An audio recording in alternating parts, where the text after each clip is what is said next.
오늘 함께 보실 하나님의 말씀입니다. 신약성경 마태복음 12장 1절에서 8절까지의 말씀을 함께 합독하도록 하겠습니다.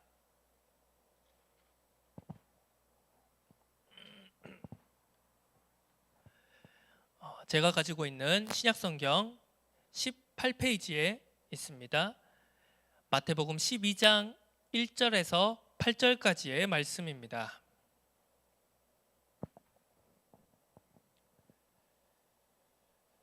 마태복음 12장 1절에서 8절까지의 말씀 찾으셨으면 함께 합독하도록 하겠습니다. 그때 예수께서 안식일에 밀밭 사이로 가실새 제자들이 시장하여 이삭을 잘라 먹으니 바리새인들이 보고 예수께 말하되 보시오, 당신의 제자들이 안식일에 하지 못할 일을 하나이다. 예수께서 이르시되 다윗이 자기와 그 함께한 자들이 시장할 때 한 일을 읽지 못하였느냐? 그가 하나님의 전에 들어가서 제사장 외에는 자기나 그 함께한 자들이 먹어서는 안 되는 진설병을 먹지 아니하였느냐? 또 안식일에 제사장들이 성전 안에서 안식을 범하여도 죄가 없음을 너희가 율법에서 읽지 못하였느냐? 내가 너희에게 이르노니 성전보다 더 큰 이가 여기 있느니라. 나는 자비를 원하고 제사를 원하지 아니하노라 하신 뜻을 너희가 알았더라면 무죄한 자를 정죄하지 아니하였으리라. 인자는 안식일의 주인이니라 하시니라. 아멘. 오늘 내 해석이 주인 되면 안 됩니다 제목으로 함께 말씀 살펴보도록 하겠습니다. 우리가 세상에 이런 말이 있습니다. 꿈보다 해몽이 좋다. 자, 우리가 세상 가운데서 너무나도 자주 또 흔하게 사용하고 있는 그런 표현이죠. 자, 이 꿈보다 해몽이라는 말은 긍정적으로든 부정적으로든 이제 둘 다 경우에 사용할 수 있습니다. 하지만 긍정적으로 사용할 때보다는 부정적으로 사용할 때가 대부분 문제가 더 심각하게 나타나게 됩니다. 왜냐?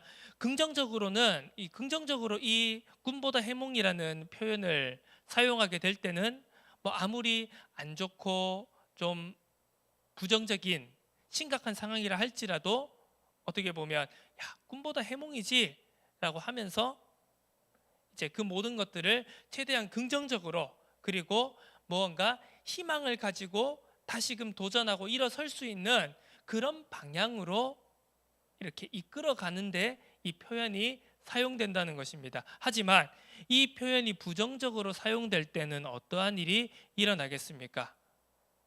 아무리 좋은 것이라도 아무리 긍정적인 것이라도 한없이 부정적으로 그리고 한없이 절망적으로 해석하고 바라보기 시작하면 결국 그 눈은 사람을 살리지 못하고 세워주지 못하고 절망과 낙심을 안겨주는 그런 용도로 사용되게 될 것입니다. 자, 우리가 이 말씀, 하나님의 말씀 성경 66권을 우리가 해석하고 적용하는 데는 우리의 삶 속에 나의 삶 속에 그리고 다른 사람의 그리고 이 세상 가운데에 이 말씀을 적용할 때는요 무엇보다 중요한 기준이 있습니다. 꼭 이것이 절대적인 기준이라기보다는 굉장히 중요한 기준으로서 우리가 이 말씀을 바라보는데 생각해 봐야 될 지점이라는 것이죠.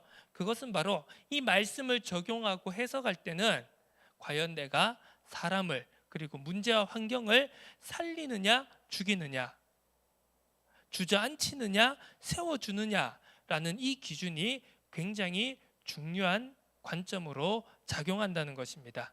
자, 오늘 본문 말씀을 살펴보면은요, 이 안식일에 이제 예수님의 제자들이 이제 예수님과 함께 예수님의 제자들이 이 밀밭 사이로 지나갔다라고 기록하고 있습니다. 뭐 원어적으로 보면 이게 밀밭인지 아니면 그냥 다른 곡물밭인지는 뭐 정확하게 알 수 없습니다만 하여간 곡식밭을 지금 지나갔다. 그것도 이제 추수를 해야 되는 그 시점에서 이제 이 곡식밭을 지나갔다. 라고 우리가 살펴볼 수가 있습니다. 자, 그 밀밭 사이를 지나갈 때 제자들이 배가 고팠다. 자, 배가 고팠습니다. 그래서 그 이삭을 잘라 먹었다고 기록하고 있죠. 1절에. 자, 여기에서 바로 바리새인들의 공격이 시작되고 있습니다. 자, 이 바리새인들은요, 지금 이제 그 이전부터 해서 이 예수님과 예수님의 가르침에 대해서 반감을 가지고 어떻게 하면 좀 시비를 걸 수 있을까? 어떻게 하면 틀린 것을 꼬투리 잡아서 책 잡을 수 있을까라는 그런 마음을 가지고 지금 어떻게 보면 예수님의 일거수일투족을 따라다니면서 지금 불꽃 같은 눈동자로 지금 지켜보고 있는 상황이었습니다. 자, 그들의 눈에 제자들이 밀 이삭을 잘라 먹는 것을 보고는 절호의 기회라고 생각했을 것입니다. 바로 바리새인들의 공격이 들어왔습니다. 무엇이라고 했습니까? 2절 말씀에 바리새인들이 보고 예수께 말하되 보시오, 당신의 제자들이 안식일에 하지 못할 일을 하나이다. 자, 바로 안식일에 하지 못할 일에 대해서 공격을 시작하고 있는 것을 볼 수 있습니다. 안식일에 하지 못할 일이 무엇입니까? 바로 일하지 말라는 아주 심플한 계명입니다. 노동하지 말라. 너희가 6일 동안 수고하고 일을 했다면 제7일째에는 너희가 아무 일도 하지 말고 안식할 것이니라는 바로 그 10계명의 그 계명을 지금 가지고 바리새인들은 제자들과 더 나아가서는 그 제자들의 선생이신 예수님을 공격하고 있는 것입니다. 자, 이 바리새인들이 지금 이 율법을 어겼다고 제자들과 예수님을 공격하는 그 근거는 무엇입니까? 바로 출애굽기 20장 8절에 안식일을 기억하여 거룩히 지키라는 바로 그 10계명의 계명을 가지고 지금 지적하고 공격하고 있는 것입니다. 자, 여기에서 우리가 살펴볼 것은요, 자, 이렇게 단순하게 그냥 단순히 안식일을 기억하여 거룩히 지키라고 하는 이 한 줄의 이 계명을 가지고요, 자, 이 유대인들과 유대교는 이 말씀을 어떻게 해석하고 어떻게 적용했는지를 오늘 우리가 먼저 살펴볼 필요가 있는 것입니다.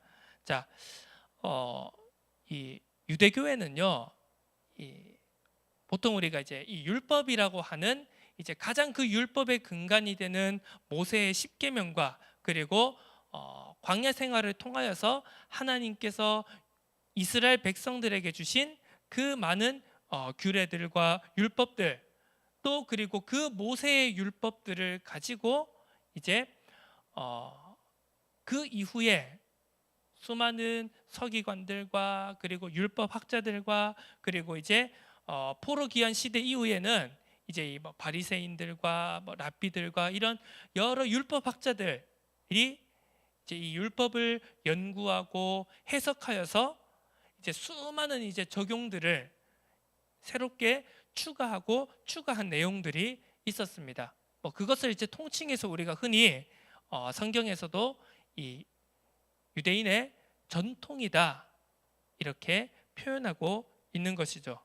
자, 오늘 이 안식일을 기억하여 거룩하게 지켜라는 단 한 줄의 짧은 안식일에 관한 계명이지만요, 이 안식일의 계명을 유대교에서는 해석하고 적용하는 가운데 이 39가지의 더 많은 세부적인 전통을 추가했다는 것을 우리가 먼저 알아볼 필요가 있습니다.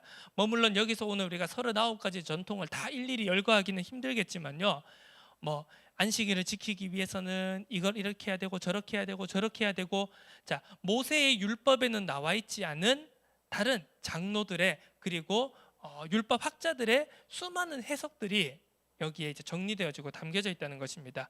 흔히 이것을 이 전통들, 유전들, 장로들의 그리고 율법 학자들의 가르침을 이제 통칭해서 가리켜서 이제 할라카다 이렇게 이야기를 하는데요. 한마디로 그 수많은 이제 후대에 해석하여서 덧붙여진 이제 뭐 한마디로 이제 지금 시대 같으면 지금 우리가 표현하는 대로 하면 뭐 주석이다, 율법 주석이다 이렇게 표현할 수가 있겠죠.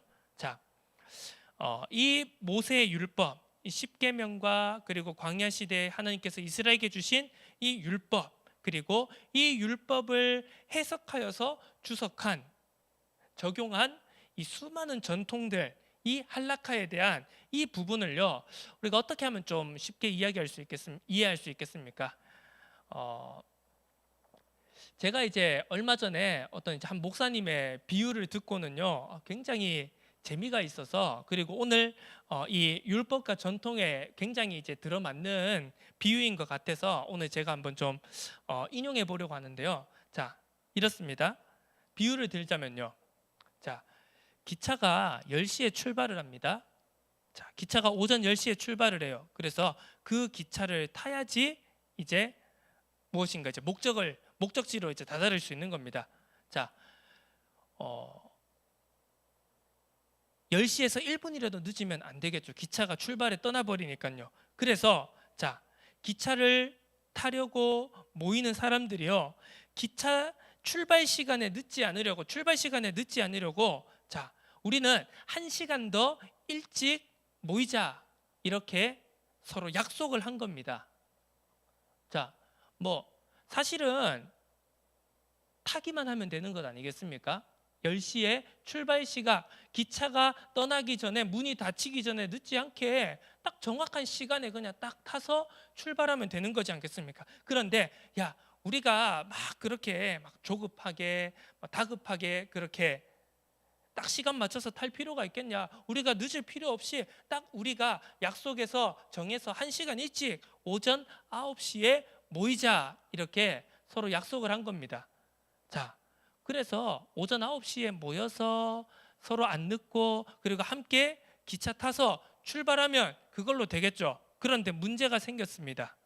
이제 9시에 모이자라고 했더니요, 9시에 모이지 않으면은요, 그때부터 9시, 넌 왜 9시까지 안 왔냐? 너는 왜 9시 30분에 왔냐? 9시 45분에 왔냐? 이렇게 막 서로 이제 비난하고 공격하고 다투기 시작하는 겁니다. 그러다가 야, 나는 조금 더 안 늦고 나는 더 부지런한 사람이니까 나는 8시 반에 도착하겠다.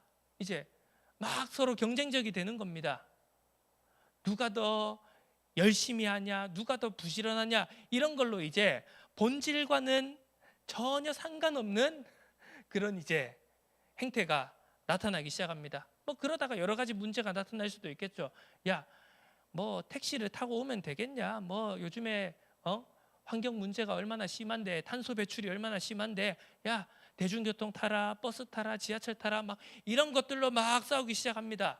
그러다가 문제는 무엇입니까? 정작 타야 하는 기차는 타지 않는, 타지 못하는 그런 어처구니 없는 상황이 벌어지게 되는 것입니다. 자, 이 비유에서 우리가 무엇을 느끼고 생각할 수 있습니까? 이것이 바로 율법과 그 율법을 해석하여 만들어 놓은 전통을 설명하는 것이라고 저는 생각합니다. 자, 애초에 하나님께서 이스라엘 백성에게 주신 율법이 있습니다. 자, 그 율법을 더 잘 지키고 싶어서, 야, 우리는 하나님의 백성이니까 하나님의 말씀을 잘 지켜야 되니까, 야, 우리가 어떻게 해서 다시 우리가 이렇게 이스라엘 땅으로 다시 돌아오게 됐냐? 그러니까 우리가 이 포로 생활을, 그 힘든 시절을 우리가 거치고 다시 이스라엘의 땅에 도착했다. 우리가 더 하나님을 잘 섬겨야 될 거 아니냐? 우리가 더 말씀을 잘 지켜야 될 것 아니냐? 그래서 처음 시작은 아마 그들의 순수하고 선한 의도로 시작된 것이었겠죠. 말씀을 해석하고 어떻게 하면 이 율법을 더 잘 지킬 수 있을까? 이 말씀을 적용해 놓은 것이 바로 이 할라카, 바로 유대교의 이 율법에 관한 전통이라고 할 수 있는 것이었겠죠. 그런데 어느 순간부터인가, 뭐 정확한 시점은 모르겠지만요, 어느 순간부터 이 전통이, 이 율법을, 하나님의 말씀을 더 잘 지키고자 한 그들의 열심과 그들의 노력이 점점 변질되어 버리기 시작한 것입니다. 율법의 의미와 그리고 그 율법을 주신 하나님의 뜻은 뒷전이고, 이제는 그 전통을 가지고, 그 율법의 조문을 가지고, 그 해석을 가지고 누가 더 잘 지켰냐, 누가 더 열심히, 누가 더 열과 성을 다해서 그 율법을 지키느냐의 대결로 본질이 바뀌어 버린 것입니다. 자, 우리가 성경 말씀을 살펴볼 때는요, 이 성경은 입체적인 구조로 아주 정교하게 그리고 복잡하게 얽혀 있다라는 것을 우리가 알 필요가 있습니다. 자, 우리가 이 성경 말씀을, 성경 66권 말씀을 1차원적으로, 2차원적으로, 표면적으로 해석하고 이해하고 받아들이게 되면은요, 어떻게 되냐? 바로 내가 이해할 수 있는 것만 강조하여서 붙잡게 됩니다. 자, 하나님의 말씀은요, 우리가 지난주 말씀을 통해서도 살펴봤듯이요, 자, 진리와 비진리를 나누는 검이 있고, 또 그 진리 속에서 함께 또 합칠 수 있는 의가 있다라는 것입니다. 바로 하나님의 성품, 하나님의 사랑이 있다는 것입니다. 자, 이걸 쉽게 표현하자면 하나님의 본성의, 속성의 공의와 사랑이 있다라고 우리는 너무나 잘 알고 있습니다. 공의와 사랑은 일면 함께 할 수 없는 것처럼 보입니다. 왜? 공의를 완벽하게 지키려고 하면 사랑이 끼어들 여지가 없습니다. 사랑을 하려고 하면은요, 공의가 완벽하게 이루어질 여지가 없습니다. 하지만 이 두 가지가 조화가 되는 것이, 이 두 가지가 함께 되어질 수, 실현될 수 있는 것이 바로 말씀의 능력이고 하나님의 은혜라는 것을 우리는 너무나 잘 알고 있습니다. 그렇기 때문에 이 성경 66권, 우리가 너무나도 이 방대하고 적지 않은 이 말씀을 바라볼 때는 우리가 표면적으로, 1차원적으로, 그리고 내가 이해할 수 있는 것만 받아들이는 것이 아닌 훨씬 더 깊고 넓고 풍성한 하나님의 뜻을 헤아릴 수 있도록 우리가 말씀 앞에서 겸손해져야 된다는 사실입니다. 자, 성경은 입체적인 구조로 정교하게 복잡하게 얽혀져 있습니다. 그래서 이것을 표면적으로 해석하고 내가 이해할 수 있는 것만 강조하면 겉보기엔 잘 믿는 것처럼 보입니다. 당장은 믿음이 좋은 것처럼 보입니다. 하지만 전체적으로는 하나님의 뜻에서 멀어지게 되는 결과를 초래하게 된다는 사실입니다. 자, 이 출애굽기 20장 8절 안식일을 기억하여 거룩하게 지키라는 이 계명은 바로 안식일을 법제화한 첫 시작이었습니다. 그 이전까지도 하나님의 안식이라는 개념이 없었던 것은 아니겠죠? 왜? 창세기 1장에 이미 안식이라는 내용이 주어졌기 때문이죠. 그런데 이제 이스라엘이 출애굽을 하면서 이제 이 안식일이 율법을 통해서 법제화되기 시작했습니다. 그러면서 이제 이 안식일을 이 유대교는 어떻게 보면 가장 최고의 금과 옥자로 붙잡고 이것을 지키고자 노력하게 된 것이죠. 자, 하지만 이 안식일의 계명에 대해서 다른 여러 성경 구절들을, 말씀들을 살펴볼 때는요, 이것이 단순하게 일하지 말라, 노동하지 말라, 너희가 왜 안식일에 밀 이삭을 손으로 털어서 먹었느냐, 이렇게 공격할 부분이 아니라는 사실을 우리가 잘 알 수 있습니다. 자, 이 안식일을 가지고 성경 여러 군데에서는 어떻게 말씀하셨는가를 오늘 우리가 살펴볼 필요가 있습니다. 자, 우리가 먼저는 이 신명기 5장 14절과 15절을 우리가 살펴볼 필요가 있습니다. 신명기 5장 14절에 보면 이렇게 말합니다. 너희가 애굽에서 나와서 이제 안식일을 지켜라. 그러면서 너희의 남종과 여종과 그리고 나그네와 너희의 가축들까지 안식하게 하는데, 자, 핵심은 무엇입니까? 여기서 뭐라고 표현하냐면 너같이 안식하게 할지니라, 이렇게 기록하고 있는 것을 볼 수 있습니다. 그러면서 15절에 이어서 이렇게 말씀하고 있죠. 너는 기억하라, 네가 애굽 땅에서 종이 되었더니. 자, 이렇게 말씀하고 있습니다. 이것이 말하고자 하는 바가 무엇이겠습니까? 자, 또한 출애굽기 23장 12절에 이렇게 말씀하고 있습니다. 너는 엿새 동안에 내 일을 하고 일곱째 날에는 쉬라. 내 소와 나귀가 쉴 것이며 내 여종의 자식과 나그네가 숨을 돌리리라. 자, 이 말씀들을 통해 우리가 살펴볼 수 있는 안식일의 진짜 의미와 목적이 무엇이겠습니까? 자, 하나님이 이 출애굽을 통해서 광야 시대를 통해서 이제 안식일을 법제화시켜서 율법으로 이스라엘 백성들에게 주셨습니다. 이 안식일의 의미가 무엇입니까? 자, 이스라엘이 400여 년을 애굽의 노예로 살았습니다. 노예는 무엇이죠? 내 의지와 내 상황과 형편 상관없이 명령하는 대로 시키는 대로 노동해야 되는 것이 바로 노예입니다. 자유가 없죠.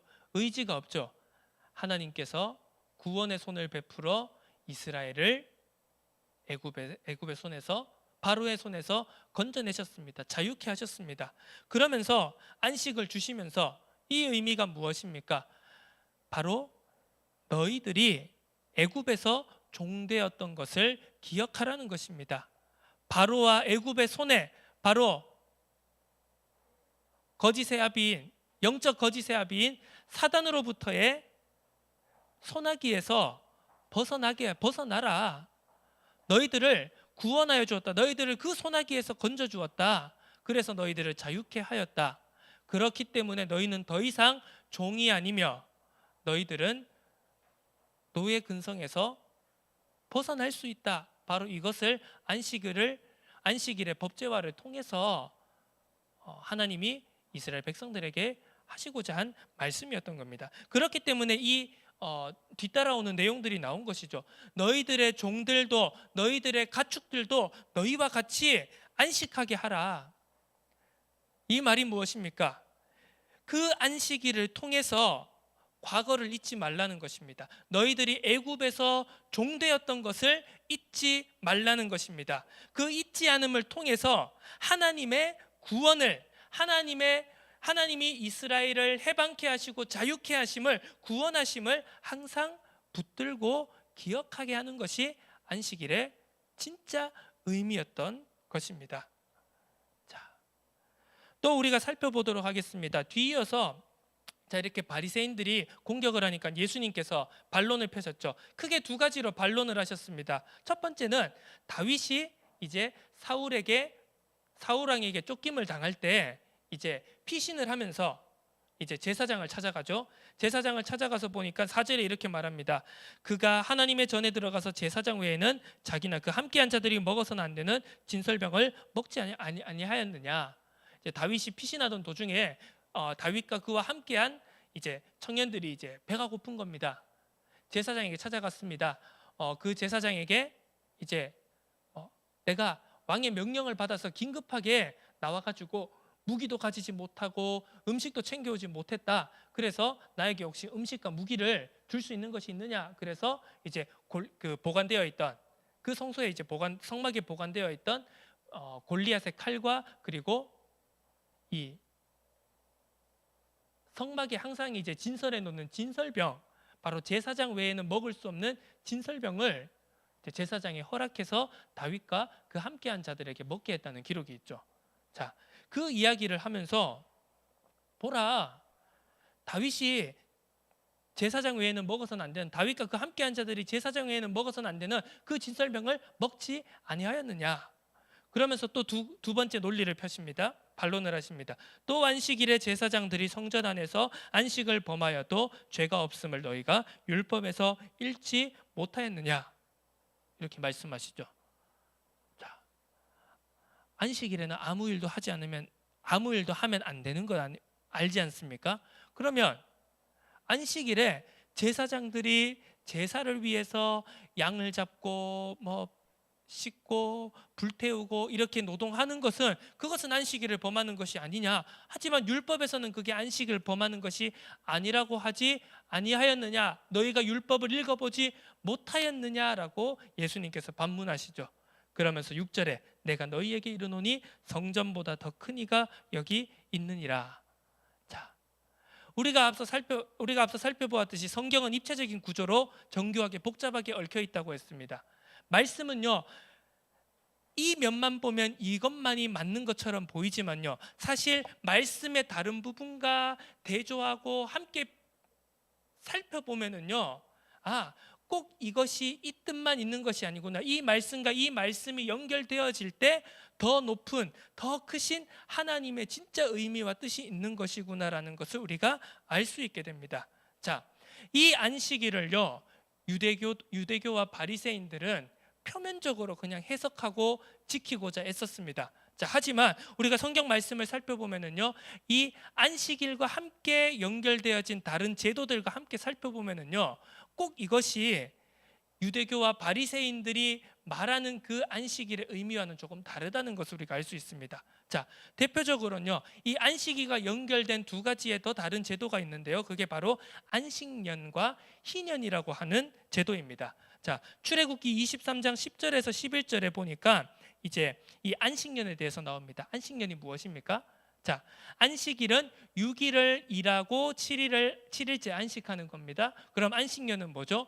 6년을 일하고 7년째는 1년 전체를 일하지 말라는 겁니다. 자, 더 자세하게 이야기를 하자면 6년 동안 열심히 농사를 짓습니다. 그리고 7년째에는 농사 짓지 말라는 거죠. 휴식하라는 겁니다. 밭을 그대로 두라는 겁니다. 내 백성의 가난한 자들이 먹게 하라. 그 남은 것은 들짐승이 먹게 하라. 이렇게 말씀하고 있죠. 자, 또 우리가 다시 살펴볼 말씀은요, 레위기 25장 1절에서 7절의 말씀입니다.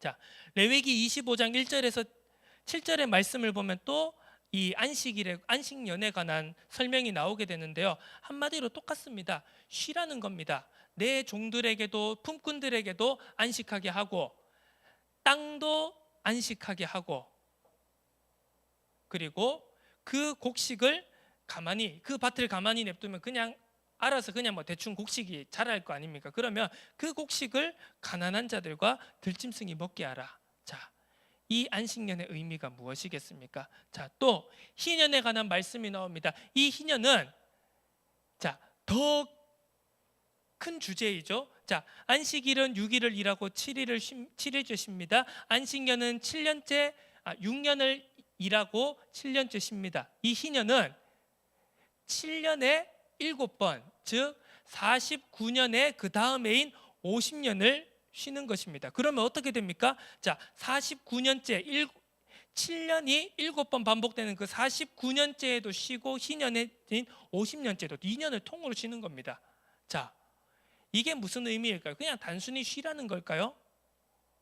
그 말이 아닙니다. 이 희년의 전체적인 의미를 한번 살펴보면요, 자, 25장 8절에서 12절에 나오는, 그리고 그 뒷절에 나오는 희년의 의미를 우리가 쭉 살펴보면은 모든 것을 해방시키는 겁니다. 자, 원래 이스라엘은 지파별로 땅을 나누지 않습니까? 하나님께서 주신 땅을 각 지파가 나누게 합니다. 자, 혹은 어려운 사정이나 경제적인 여건이 좋지 않아서 땅을 팝니다. 그러면 희년에는 그 땅을 원래 주인에게, 원 지파에게 돌려주도록 되어 있습니다. 자, 내 이웃이 너무나도 형편이 어려워서 너에게 품꾼으로, 종으로 들어가게 되었느냐? 희년에는 그 종들을, 내 이웃인, 내 민족인 그 종을, 그 품꾼을 해방시켜 주어라. 2년 동안 49년째도 쉬고 50년째도 쉬라. 이 말이 무엇입니까? 그냥 단순히 쉬라는 의미가 아닙니다. 전체적인 의미로 봤을 때는 바로 하나님의 구원을 의미하는 것이고요, 하나님의 인도하심을 의미하는 것이고요, 너희가 쉬어도, 너희가 6일을 쉬고 6일을 일하고 하루를 쉬어도, 6년을 일하고 1년을 쉬어도, 49년과 50년째 2년을 쉬어도 하나님이 너희를 전적으로 입히시고 보호할 것이다. 왜? 나는 너희를 종되었던 애굽 땅에서 건져낸 여호와니라. 이것을 말하고자 하시는 겁니다. 그리고 무엇입니까? 바로 해방을 말씀하는 것입니다. 단순히 세상에 있는 그런 이념이나 사상이 말하는 해방을 말하는 것이 아닙니다. 하나님의 구원, 너희를 바로의 손에서, 애굽의 손에서, 사단 마귀의 손에서 너희를 건져내신 여호와 하나님의 구원을, 그 해방을 기억하고 잊지 말라는 것입니다. 자, 안식일과 안식년과 희년, 점점 커지면 커질수록 하나님의 뜻이 더 명확하게 다가오는 것을 우리가 볼 수 있지 않습니까? 그렇다면 자, 우리가 지난주 말씀을 살펴봤습니다. 종이 상전보다 크지 못하는 것을 기억하라고 예수님께서 말씀하셨습니다. 자, 더 큰 것을 가지고 우리는 작은 부분 하나하나를 우리가 살펴봐야 되는 것입니다. 자, 큰 것이 작은 것을 포함하는 것이죠. 작은 것이 절대 큰 것을 다 설명할 수는 없습니다. 그건 너무나도 명확하지 않습니까? 우리의 전체의 삶을 바라보고 우리의 하루하루를, 우리의 순간순간을 판단하고 살펴봐야지, 우리가 그 작은 한 부분 한 부분 그것만을 바라보고 우리 인생 끝났다, 내 인생 망했다, 나는 뭐 더 이상 희망이 없다, 그렇게 말한다면 그것은 내 삶을, 내 지금의 형편을, 환경을 올바르게 바라보는 것이 절대 아니라는 사실이죠. 자, 바리새인들이 지금 유대교가 율법과 전통주의, 율법주의와 전통주의에 빠진 그들이 바로 이 오류에 지금 빠져 있다는 사실을 예수님께서는 정확하게 지적하고 책망하고 계시는 것입니다. 안식일이라고 하는, 자, 안식일은 정말 열심히 지킵니다, 바리새인들이. 그런데 안식년 지켰습니까? 희년 지켰습니까? 자, 우리가 성경의 역사를 쭉 살펴보면은요, 하나님이 말씀하셨는데 말씀하시고 나서 단 한 번도 지켜지지 않은 제도들이 여러 가지, 몇 가지가 있는데 그 중에 두 가지가 바로 안식년과 희년입니다. 가나안 땅에 들어가기 전에요, 하나님께서 안식년과 희년을 지켜라고 말씀하셨습니다. 그러면 과연 너희의 주인이신, 너희의 주인 여호와 하나님이 너희들을 입히고 먹이시는지 아닌지 한번 시험해 보라는 것이었습니다. 그런데 가나안 땅에 들어간 이스라엘 백성들은요, 그 이후로 단 한 번도 안식년과 희년을 지키지 않았습니다. 왜? 당연히 현실적으로 보면 어떻게 1년을 통으로 쉬어요? 어떻게 2년을 통으로 쉬어요? 하나님이 자신들을 지켜주시고 인도하시고 보호하신다는 사실보다는 내 환경과 내 기준과 내가 바라보는 현실이 먼저 우선되었던 것입니다. 자, 바리새인들도 마찬가지였습니다. 이때 안식년 지켰나요? 희년 지켰나요? 안 지켰습니다. 안식일은 자기들의 해석대로, 자신들의 이해대로 찰떡같이 잘 지킨다고 생각했지만 정작 그것보다 더 큰 의미인 안식년과 희년의 전체적인 하나님의 의미인 여호와 하나님의 구원, 여호와 하나님의 인도하심, 그리고 나를 기억하라, 너희를 종되었던 애굽 땅에서 건져낸 나를 기억하고 예배드리고 참된 안식을 누려라는 그 정확한 의미는 이해하고 붙잡고 실천하지 못했던 것입니다. 자, 오늘 말씀을 정리하도록 하겠습니다. 자, 마태복음 뒷장인 23장 1절에서 4절엔 이렇게 말씀하고 있습니다. 예수님께서 또 서기관들과 바리새인들을 책망하는 장면이 나오는데요, 여기서 대표적으로 무엇이라고 책망하셨습니까? 너희 모세의 자리에 앉은 자들아, 이렇게 서기관들과 바리새인들을 책망하고 있습니다. 이 모세의 자리가 무엇입니까? 바로 회당의 바로 앞자리에 돌의자, 석재 의자를 말하는 겁니다. 그 의자에 앉아서 서기관들과 바리새인들은 이 말씀을 읽고 율법을 해석하고 그 말씀을 듣는 사람들에게 적용하는 일을 했던 것입니다. 그런데 무엇이죠? 성경의 전체적인, 하나님의 전체적인 의미와 의도는 싹 놓쳐버리고 자신들이 이해하는 것만, 자신들이 지킬 수 있는 것만을 마치 절대적인 진리인 것처럼 사람들에게 강요하고 적용하고 그것을 가지고 판단하고 정죄하는 일을 범하였던 것입니다. 자, 말씀은 바르게 해석하고 이해하고 적용해야 됩니다. 자, 우리가 말씀을 해석한다라는 것에 너무 부정적인 생각을 가질 필요가 없습니다. 왜? 말씀을 당연히 해석을 해야죠. 그대로 어떻게 읽습니까? 2000년 전에 있는, 그러니까 세상적으로 우리가 이제 그냥 표면적으로 표현하자면요, 성경은요, 성경 66권은 수천 년 된 고문서입니다. 지금의 시대와 상황과 역사적인 배경과 그 당시의 사람들의 사고방식과 관점과는 너무나도 동떨어진 말씀이라는 것이죠. 기록이라는 것이죠. 그러면 그 말씀을 제대로 이해하고 적용해야 되지 않겠습니까? 올바른 그리스도의 복음과 그리고 하나님이 인간을 창조하시고 그리고 그 타락한 인간을 구원하시고 이 세상을 완성시키고자 하신 하나님의 역사를 완성시키고자 하시는 그 하나님의 구속사의 관점에서 이 말씀을 바르게 해석해야 되겠죠. 그렇게 이해하고 바르게 적용해야 됩니다. 하지만 그것이 내게는 가볍게 그리고 남에는 무겁게 적용할 때는 하나님의 뜻과는 전혀 상관없는 방향으로 흘러가게 된다는 사실, 우리가 절대로 놓쳐서는 안 되겠습니다. 검과 의와 공의와 사랑이 조화롭게 적용되고 행할 때 하나님을 사랑하고 이웃을 내 몸과 같이 사랑하라는 하나님의 절대적인 뜻이 우리를 통하여, 나를 통하여 이루어지게 될 것입니다. 이것을 우리의 의지로 할 수 없습니다. 내 힘으로는 온전히 할 수 없습니다. 자, 이 말씀을 전하는 여러분들에게 전하는 저조차도 목사인데도 불구하고요, 이 공의와 사랑을 어떻게 완벽하게 행할 수 있습니까?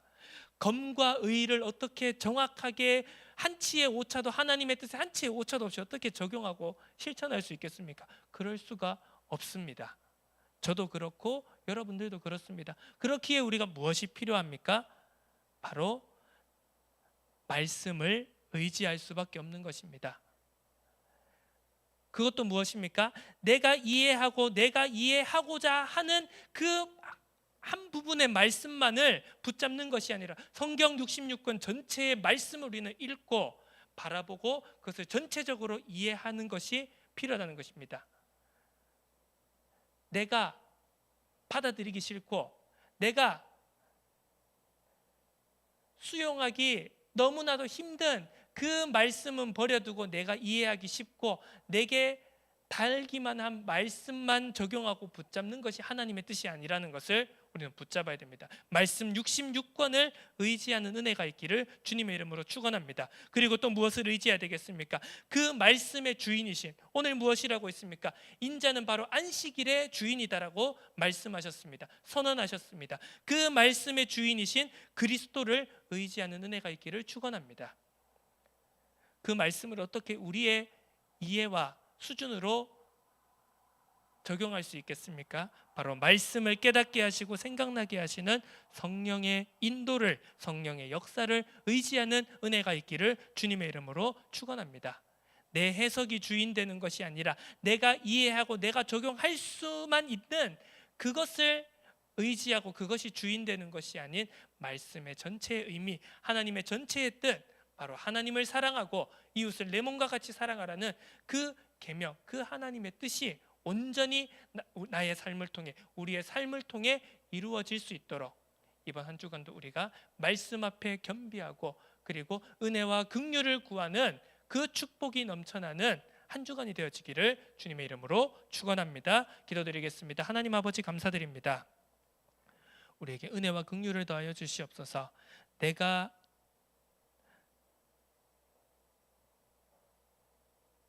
이해하는 그 수준 안에서의 신앙에서 우리가 벗어나고